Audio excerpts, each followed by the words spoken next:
কালো হলে গাঞ্জুইটটা, ফর্সা হলে সেমড়ি মানুষ, দাড়ি না উঠলে বাচ্চা, দাড়ি থাকলে বয়স্ক।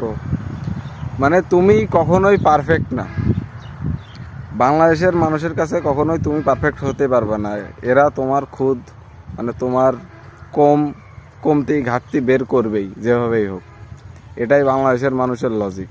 সুতরাং মানুষ কি বললো কি না বললো সেটার দিকে তাকিয়ে লাভ নেই, নিজের দিকে ফোকাস করো, নিজের কাজটা নিজে করো। এটাই ভারতের দেশের লজিক। ধন্যবাদ। আসসালামু আলাইকুম।